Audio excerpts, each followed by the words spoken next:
Amanda from Pontes Books here with the chapter 16 vocabulary focus for the Prince and the Pauper.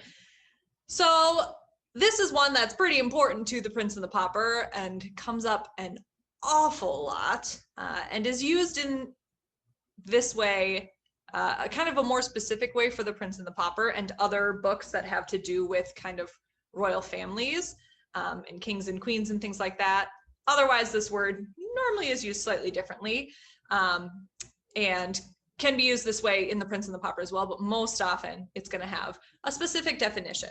So our word for today is noble. So you can see here, this is just an image of a bunch of people who are noble looking. I guess you can't necessarily tell by looking at a person. I think that's kind of at the root of the Prince and the Pauper, is that don't judge someone by their appearance.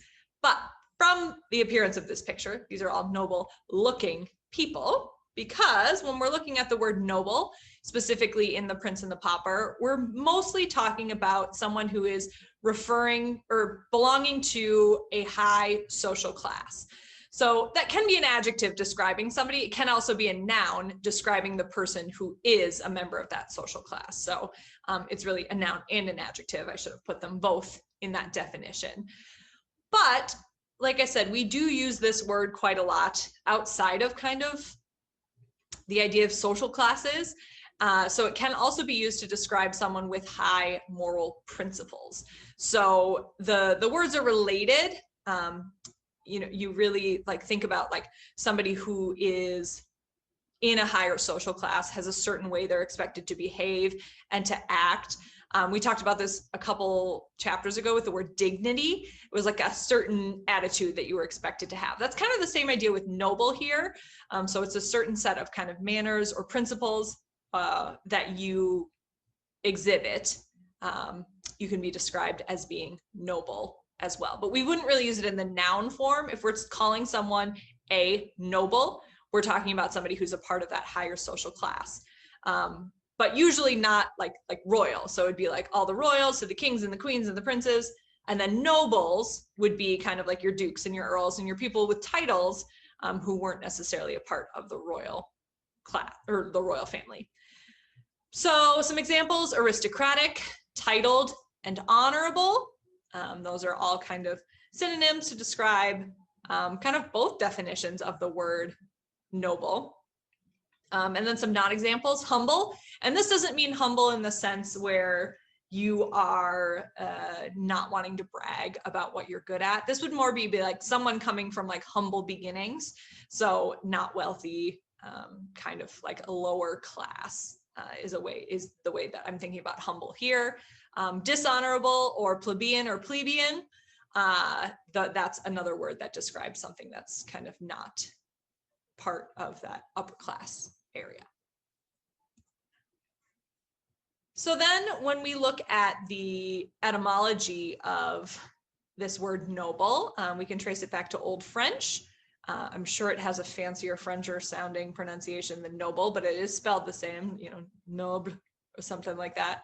And it means of noble bearing or birth. So there we again get kind of this birth status where it's like kind of more who you are, not necessarily the way you act. And then we also see, we can trace it back to Latin, nobilis, meaning well-known, famous, renowned, excellent, superior, splendid, highborn, of superior birth. So that kind of encompasses, like I said, both the like status and the way you act in this original meaning, which is why we use it for both. Some example sentences. So our straightforward sentence: the soldier will always be remembered for being a brave and noble man. So soldiers are often associated with kind of just this, you know, manner of behaving that can be described as noble.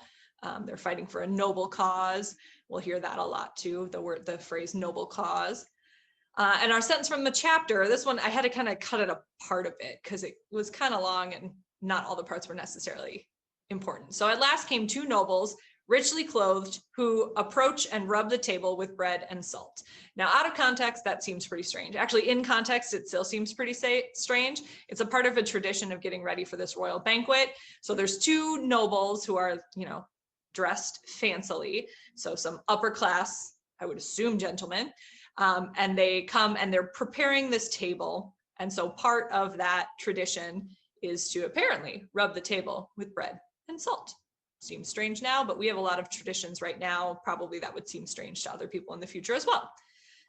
Some other forms, like I said, noble itself can be a noun to describe that person, or noble is a plural form. We also have nobility. So that's kind of a collective term for a group of nobles, can be referred to as the nobility.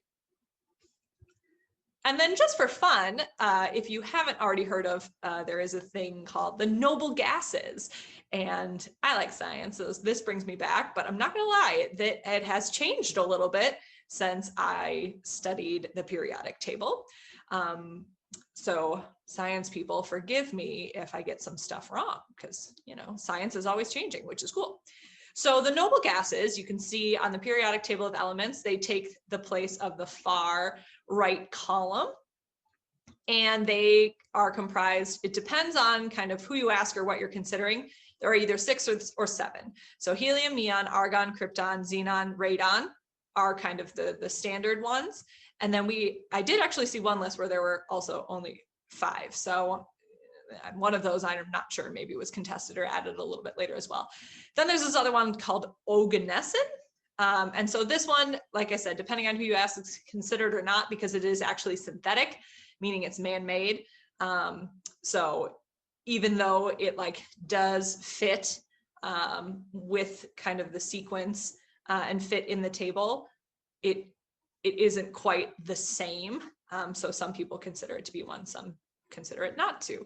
So one of the reasons they're called noble gases is because they don't really react with anything. So this ability to have other things kind of provoke them and to not give any reaction is kind of seen as a noble response. That's like the ideal, proper way to respond if somebody's like poking at you, is just to not react.